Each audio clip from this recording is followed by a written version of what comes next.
What's Good podcast. Are you ready? Your number one source to all the keys in the industry. With Brianna Javon. It's the What's Good podcast. What's good? If you could design your dream home without any budget constraints, what unique feature or element would you absolutely want to include? Basically, the front of the home is gonna be all glassed out, like glass. And then same half of the back, glass home. I just like the air, the modern, and not having it. I don't like a dark house. Well, let's say I'm Ngozi. I am a mother of 3 kids, 2 boys and a girl. I am a wife, born and raised in Nigeria, grew up in Detroit. But Dallas got me now. So we here. I am the 9th child out of 11 kids. Big 1 family. brother and the rest are sisters.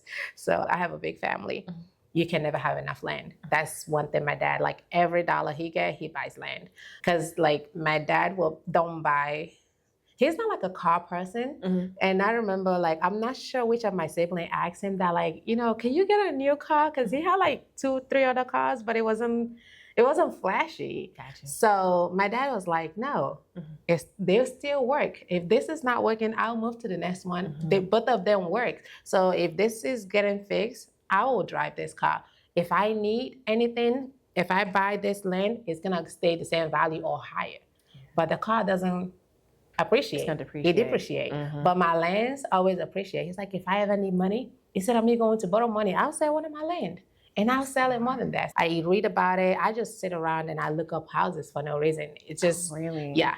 And he's like, just go do it. Like it's almost like he was tired of hearing me talk about it. And he's like, please go get this done. And so I got it done.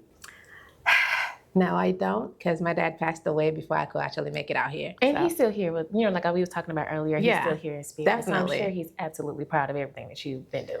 I hope And I do want to tap into generational wealth. A lot of times people say it, but you are actually a product of it. Seeing that your sisters received land when they got married, you seeing your father do business deals and buy the land. The goal is to buy houses, buy land as much as I can, because like I said, they don't make them anymore. If you buy it $1 today, it will be $2 tomorrow.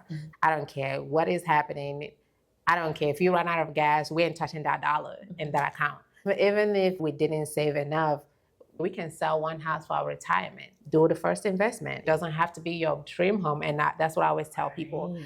I know everyone wants the big house, the first, the Texas big, the everything. I'm like, no, not everyone started. I didn't even start at a big house. Look at your rent as you're putting money away. They're telling you have to pay your rent every month. You are paying that rent, but you're not getting your rent back. But you're paying your mortgage. You're going to get it back, but you only get it back when you move out of this house. Most people are thinking, okay, I invest, I'm going to be making extra $1,000 or so.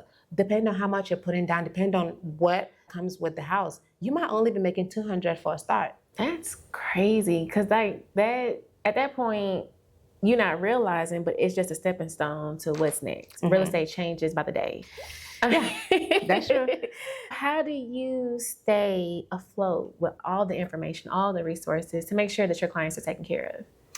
One of my biggest clients, one of my biggest investors, I met her at an open house, and we have closed 11 homes. Shut up. 11 homes together.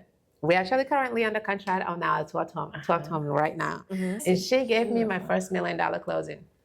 I stepped out of the fade and I stepped out of everything that I know, and I become a real estate agent. So that right there is one step that I am so grateful that I did. I was not gonna be stuck in a fantasy place that is dingy and I will be unhappy. So yeah, I did that. I chased my dream and I'm happy about that. Let's just say that there was a point in my life where I didn't know where my next meal is gonna come from. Just go with whatever your heart tells you that's the right place. Best thing I ever did was just basically stood my ground and say, this is what I want. And it has been, and I'm grateful that I finally fight for myself, for my future. Success in real estate starts when you believe you are worthy of it. As Wayne Dyer said, go for it now. The future is promised to no one. So take the first step today towards your real estate dreams. Well, yeah, I mean, basically the same thing. You gotta go for it. I mean, it's definitely true because you can never be ready in real estate. Even when you think you're ready, you're not ready because something that will hit you.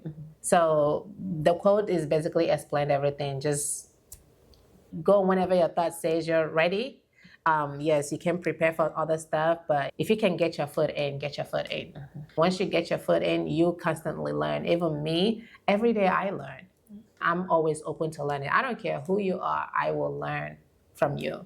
Even if you're a new agent, a seasoned agent, a veteran agent, I will learn from you.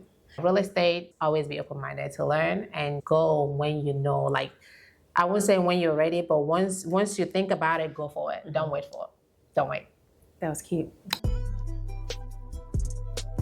Thanks for joining us for another episode of What's Good podcast with your girl, Brianna Javon. If you found today's discussion inspiring, don't forget to hit the subscribe button on your preferred podcast platform. Explore additional resources on our website at whatsgood-productions.com and find our social media links listed in the show notes.